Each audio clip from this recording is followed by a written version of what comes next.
भाई नरेंद्र मोदी ने इस बंदे को नया शिक्षा मंत्री बना के 140 करोड़ भारतीयों का मामू बना दिया है। क्योंकि भाई जो हमारे नए शिक्षा मंत्री बने हैं उनका नाम है प्रहलाद वेंकटेश्वर जोशी जी, जिनका शिक्षा से दूर दूर तक कोई नाता नहीं है। क्योंकि जो हमारे जोशी जी हैं ये पहले कंज्यूमर अफेयर मिनिस्टर हैं, इससे पहले वो कोयला मंत्री रह चुके हैं, इससे पहले वो खान मंत्रालय संभाल चुके हैं, लेकिन उनका शिक्षा से दूर दूर तक कोई नाता ही नहीं है। बल्कि उनकी हाईएस्ट जो क्वालिफिकेशन है वो भी बैचलर ऑफ आर्ट्स की है। यानी जो 140 करोड़ भारतीयों को उनकी एजुकेशन को लीड करेगा वो खुद बीए पास है।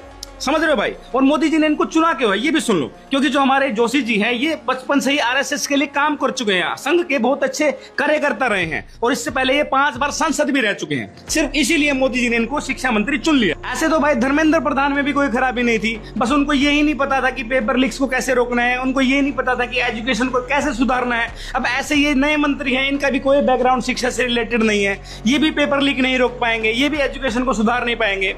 तो हमारा इतना संघर्ष करने का क्या फायदा रहा? हमने जो एजुकेशन मिनिस्टर का रिजाइन दिलवाने के लिए इतनी लाठियां खाई हैं, इतना खून बहाया है, उस भाई नरेंद्र मोदी ने इस बंदे को नया शिक्षा मंत्री बना के 140 करोड़ भारतीयों का मामू बना दिया है। क्योंकि भाई जो हमारे नए शिक्षा मंत्री बने हैं उनका नाम है प्रहलाद वेंकटेश्वर जोशी जी, जिनका शिक्षा से दूर दूर तक कोई नाता नहीं है। क्योंकि जो हमारे जोशी जी हैं ये पहले कंज्यूमर अफेयर मिनिस्टर हैं, इससे पहले वो कोयला मंत्री रह चुके हैं, इससे पहले वो खान मंत्रालय संभाल चुके हैं, लेकिन उनका शिक्षा से दूर दूर तक कोई नाता ही नहीं है। बल्कि उनकी हाईएस्ट जो क्वालिफिकेशन है वो भी बैचलर ऑफ आर्ट्स की है। यानी जो 140 करोड़ भारतीयों को उनकी एजुकेशन को लीड करेगा वो खुद बीए पास है।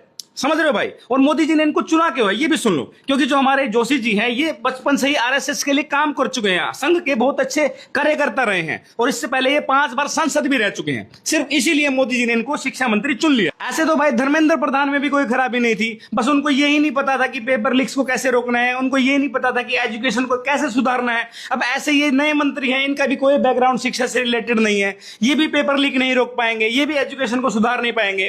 तो हमारा इतना संघर्ष करने का क्या फायदा रहा? हमने जो एजुकेशन मिनिस्टर का रिजाइन दिलवाने के लिए इतनी लाठियां खाई हैं, इतना खून बहाया है, उसको जन